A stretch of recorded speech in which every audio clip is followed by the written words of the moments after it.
প্ৰজ্ঞা study Assam YouTube চেনেললৈ সকলোকে স্বাগতম জনাইছো। আজি আপোনালোকলৈ আগবঢ়াবলৈ লৈছো আসাম টেট কাম ৰিক্ৰুটমেণ্টৰ graduate teacher, post graduate teacher তথা ডিএমই ডিএইচি এক্সামৰ বাবে উপযোগী যোগ্যতা কৰা অতিকৈ গুৰুত্বপূৰ্ণ 35টা জিকে এমচিকিউ প্ৰশ্নোত্তৰ লৈ আজিৰ বিষয়বস্তু হৈছে অসমৰ ৰাষ্ট্ৰীয় উদ্যান আৰু অভয়াৰণ্য। আশা কৰো ইয়াত আলোচনা কৰা প্ৰশ্নকেইটিয়ে আগন্তুক পৰীক্ষাত আপোনালোকৰ বাবে কিছু সহায়ক হ'ব। গতিকে ভিডিওটো আৰম্ভণিৰ পৰা শেষলৈকে চাই মোৰ এই ইউটিউব চেনেল প্ৰজ্ঞা ষ্টাডি আসাম সাবস্ক্ৰাইব কৰি লাইক শ্বেয়াৰ আৰু কমেণ্ট কৰিবলৈ নেপাহৰিব। আজি প্ৰথম প্ৰশ্নটি হৈছে which is the oldest wild life sanctuary in Assam? অসমৰ প্ৰাচীনতম বন্যপ্ৰাণী অভয়াৰণ্যখনৰ নাম কি? প্ৰশ্নটোৰ শুদ্ধ উত্তৰ হ'ব অপশ্যন চি গৰমপানী ৱাইল্ড লাইফ চেংচুৰী। বন্ধুসকল, অসমৰ প্ৰাচীনতম বন্যপ্ৰাণী অভয়াৰণ্যখনৰ নাম হৈছে গৰমপানী wild life sanctuary. Next question, name of the first national park of Assam. অসমৰ প্ৰথম ৰাষ্ট্ৰীয় উদ্যানখনৰ নাম কি? প্ৰশ্নটোৰ শুদ্ধ উত্তৰ হ'ব অপশ্যন এ কাজিৰঙা নেশ্যনেল পাৰ্ক। বন্ধুসকল, অসমৰ প্ৰথমখন ৰাষ্ট্ৰীয় উদ্যানখনৰ নাম হৈছে Kaziranga national park. Next question, Kaziranga national park is located in which district of Assam?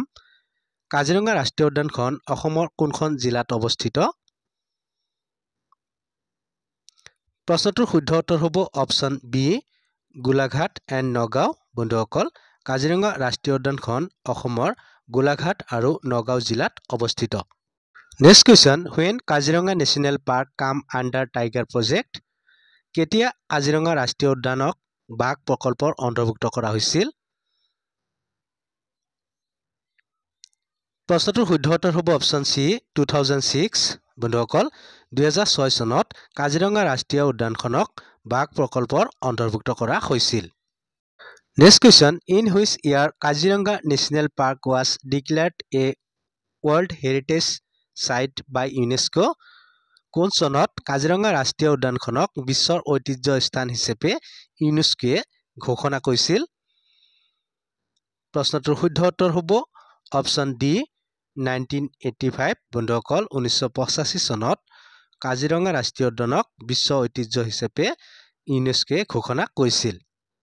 Next question, Kaziranga national park is located in which of the following ecozones? Kaziranga ৰাষ্ট্ৰীয় উদ্যানখন তলৰ কোনটো ইক'জ'নত অৱস্থিত? প্ৰশ্নটোৰ শুদ্ধ উত্তৰ হ'ব অপশ্যন এ ইণ্ডো-মলয়া ইক'জ'ন। বন্ধুসকল, কাজিৰঙা ৰাষ্ট্ৰীয় উদ্যানখন ইণ্ডো-মলয়া ইক'জ'নত অৱস্থিত। Next question, Manas national park is located in which district of Assam? Manas ৰাষ্ট্ৰীয় উদ্যানখন অসমৰ কোনখন জিলাত অৱস্থিত? প্ৰশ্নটোৰ শুদ্ধ উত্তৰ হ'ব option D Chirang and Baksa. বন্ধুসকল, মানস ৰাষ্ট্ৰীয় উদ্যানখন অসমৰ চিৰাং আৰু বাক্সা জিলাত অৱস্থিত। Next question, when did Manas forest is recognized as a sanctuary? কেতিয়া মানস বনাঞ্চলক অভয়াৰণ্য হিচাপে স্বীকৃতি দিছিল? প্ৰশ্নটোৰ শুদ্ধ উত্তৰ হ'ব অপশ্যন এ 1928। বন্ধুসকল, 1928 চনত মানস বনাঞ্চলক অভয়াৰণ্য হিচাপে স্বীকৃতি দিছিল। Next question, when did Manas national park কাম আণ্ডাৰ টাইগাৰ প্ৰজেক্ট? কেতিয়া মানস ৰাষ্ট্ৰীয় উদ্যানক বাঘ প্ৰকল্পৰ অন্তৰ্ভুক্ত কৰা হৈছিল? প্ৰশ্নটোৰ শুদ্ধ উত্তৰ হ'ব অপশ্যন চি 1973। বন্ধুসকল, 1973 চনত মানস ৰাষ্ট্ৰীয় উদ্যানক বাঘ প্ৰকল্পৰ অন্তৰ্ভুক্ত কৰা হৈছিল। Next question, when Manas was declared as national park? Manas বনাঞ্চলক কেতিয়া ৰাষ্ট্ৰীয় উদ্যান হিচাপে ঘোষণা কৰিছিল? প্ৰশ্নটোৰ শুদ্ধ উত্তৰ হ'ব অপশ্যন বি 1990। বন্ধুসকল, 1990 চনত মানস বনাঞ্চলক ৰাষ্ট্ৰীয় উদ্যান হিচাপে ঘোষণা কৰিছিল। Next question, in which district of Assam Dibru-Saikhowa national park is located? অসমৰ কোনখন জিলাত ডিব্ৰু-চৈখোৱা ৰাষ্ট্ৰীয় উদ্যান অৱস্থিত? প্ৰশ্নটোৰ শুদ্ধ উত্তৰ হ'ব option C Dibrugarh and Tinsukia. বন্ধুসকল, অসমৰ ডিব্ৰুগড় আৰু তিনিচুকীয়া জিলাত ডিব্ৰু চৈখোৱা ৰাষ্ট্ৰীয় উদ্যানখন অৱস্থিত? Next question, the only forest reserve of the world where wild horses are found. বিশ্বৰ একমাত্ৰ বনৰীয়া ঘোঁৰা পোৱা সংৰক্ষিত বনাঞ্চলখন কোনখন? প্ৰশ্নটোৰ শুদ্ধ উত্তৰ হ'ব option D, Dibru Saikhowa forest reserve. বন্ধুসকল, বিশ্বৰ একমাত্ৰ বনৰীয়া ঘোঁৰা পোৱা সংৰক্ষিত বনাঞ্চলখনৰ নাম হৈছে Dibru Saikhowa forest reserve. Next question, when did the Dibru Saikhowa is declared as a national park? কেতিয়া ডিব্ৰু চৈখোৱা বনাঞ্চলক ৰাষ্ট্ৰীয় উদ্যান হিচাপে ঘোষণা কৰিছিল? প্ৰশ্নটোৰ শুদ্ধ উত্তৰ হ'ব অপশ্যন বি, 1990। বন্ধুসকল, 1990 চনত ডিব্ৰু চৈখোৱা বনাঞ্চলক ৰাষ্ট্ৰীয় উদ্যান হিচাপে ঘোষণা কৰিছিল। Next question, what is the area or land area of Nameri national park? Nameri ৰাষ্ট্ৰীয় উদ্যানৰ ক্ষেত্ৰফল বা মাটিকালি কিমান? প্ৰশ্নটোৰ শুদ্ধ উত্তৰ হ'ব অপশ্যন ডি, 200 স্কোৱাৰ বৰ্গ কিলোমিটাৰ। বন্ধুসকল, নামেৰী ৰাষ্ট্ৰীয় উদ্যানখনৰ মাটিকালি হৈছে 200 বৰ্গ kilometre. Next question, which of the smallest national park of Assam? অসমৰ ক্ষুদ্ৰতম ৰাষ্ট্ৰীয় উদ্যানখন কোনখন?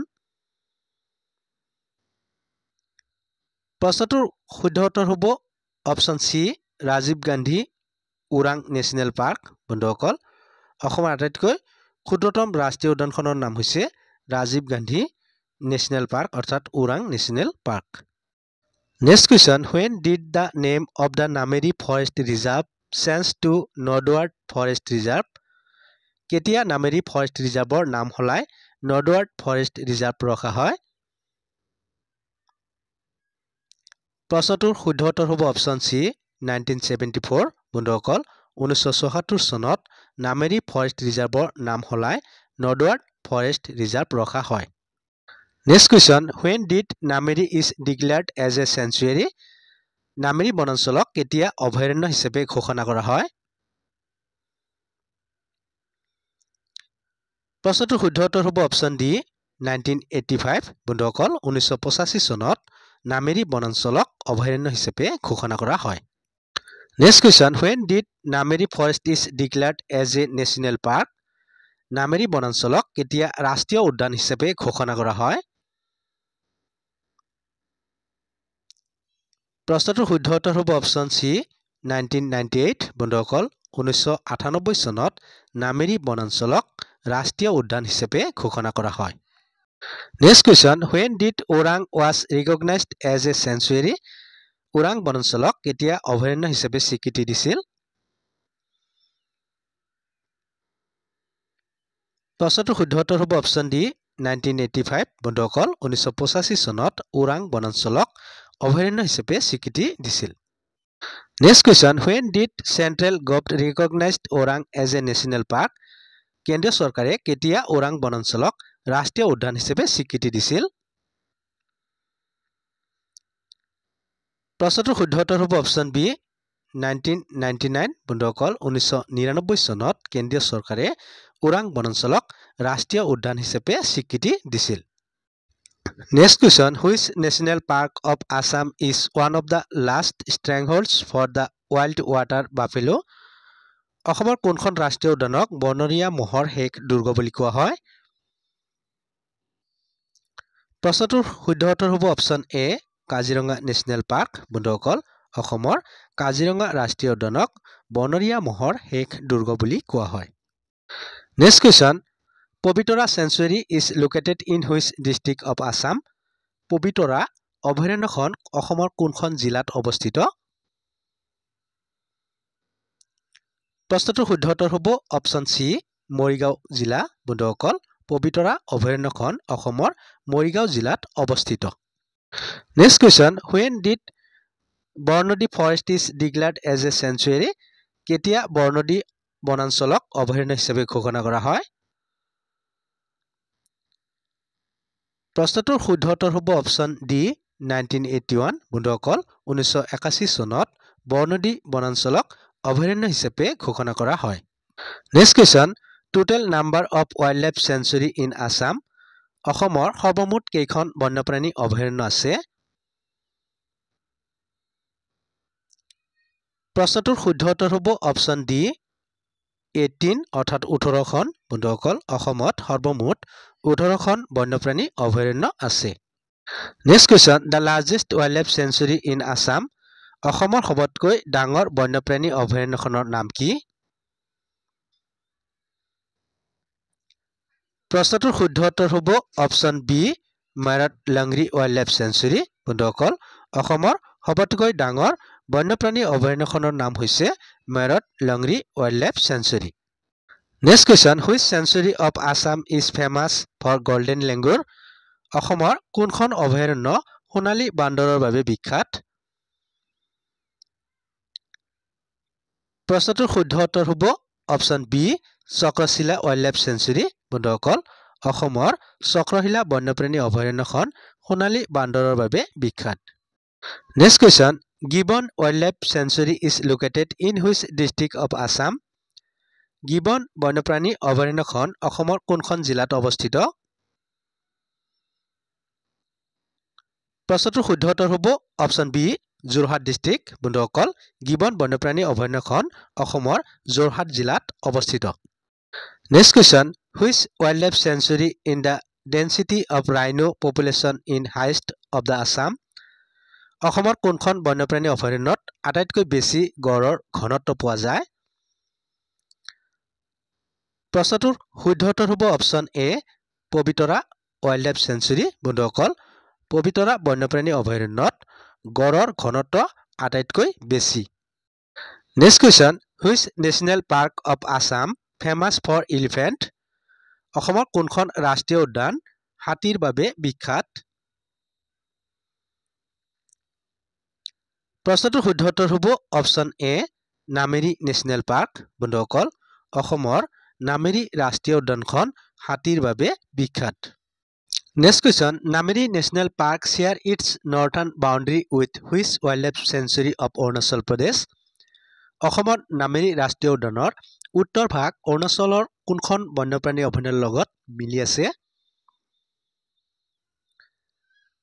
প্ৰশ্নটোৰ শুদ্ধ উত্তৰ হ'ব অপশ্যন চি পাখৈ ৱাইল্ডলাইফ চেঞ্চুৰী বন্ধুসকল অসমৰ নামেৰী ৰাষ্ট্ৰীয় উদ্যানৰ উত্তৰ অংশ অৰুণাচল প্ৰদেশৰ পাখৈ ৱাইল্ডলাইফ চেঞ্চুৰীৰ লগত মিলি আছে next question which river of lifeline of Nameri national park Nameri ৰাষ্ট্ৰীয় উদ্যানখনৰ জীৱন ৰেখা কোনখন নদীক কোৱা হয় প্ৰশ্নটোৰ শুদ্ধ উত্তৰ হ'ব অপশ্যন চি জিয়া ভৰলী বন্ধুসকল নামেৰী ৰাষ্ট্ৰীয় উদ্যানখনৰ জীৱন ৰেখা বুলি জিয়া ভৰলী নৈক কোৱা হয় next question what is the total area of Kaziranga national park Kaziranga ৰাষ্ট্ৰীয় উদ্যানৰ মুঠ মাটিকালি কিমান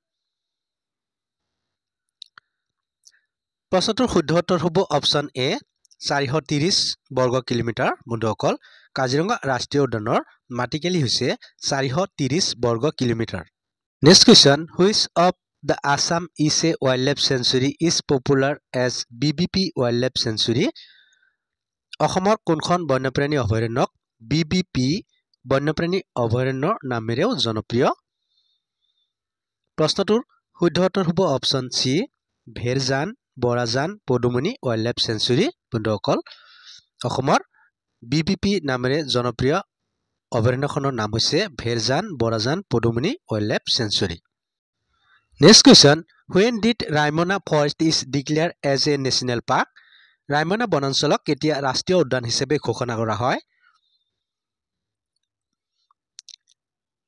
প্ৰশ্নটোৰ শুদ্ধ উত্তৰ হ'ব অপশ্যন ডি 2021 বন্ধুসকল 2021 চনত ৰাইমনা বনাঞ্চলক ৰাষ্ট্ৰীয় উদ্যান হিচাপে ঘোষণা কৰা হয় next question when did Dihing Patkai forest is declared as a national park Dihing Patkai সংৰক্ষিত বনাঞ্চলক কেতিয়া ৰাষ্ট্ৰীয় উদ্যান হিচাপে ঘোষণা কৰা হয় প্ৰশ্নটোৰ শুদ্ধ উত্তৰ হ'ব অপশ্যন ডি 2021 বন্ধুসকল 2021 চনত দিহিং পাটকাই সংৰক্ষিত বনাঞ্চলক ৰাষ্ট্ৰীয় উদ্যান হিচাপে ঘোষণা কৰা হয় next question what is the total area of Raimona national park Raimona ৰাষ্ট্ৰীয় উদ্যানৰ মাটিকালি কিমান প্ৰশ্নটোৰ শুদ্ধ উত্তৰ হ'ব অপশ্যন এ 422 বৰ্গ কিলোমিটাৰ বন্ধুসকল ৰাইমনা ৰাষ্ট্ৰীয় উদ্যানৰ মাটিকালি হৈছে 422 বৰ্গ kilometre Next question, which national park of Assam is spoken mini Kaziranga? অসমৰ কোনখন ৰাষ্ট্ৰীয় উদ্যানক মিনি কাজিৰঙা বুলি কোৱা হয়? প্ৰশ্নটোৰ শুদ্ধ উত্তৰ হ'ব option C Rajiv Gandhi Orang national park. বন্ধুসকল, ৰাজীৱ গান্ধী ওৰাং নেশ্যনেল পাৰ্কক অসমৰ মিনি কাজিৰঙা বুলি কোৱা হয়। বন্ধুসকল, ভিডিঅ'টো চাই কেনে লাগিল লাইক কমেণ্ট আৰু শ্বেয়াৰ যোগে জনাব। এনেধৰণৰ নতুন নতুন ভিডিঅ' পাই থাকিবলৈ এতিয়াই ছাবস্ক্ৰাইব কৰক প্ৰজ্ঞা ষ্টাডি আছাম, লগতে ফ'ল' কৰক প্ৰজ্ঞা ষ্টাডি আছাম ফেচবুক পেজ। পুনৰ নতুন এটি ভিডিঅ'ৰ সৈতে আপোনালোকক লগ পোৱাৰ প্ৰতিশ্ৰুতিৰে আজিলৈ ইমানতে সামৰণি মাৰিছোঁ। ধন্যবাদ।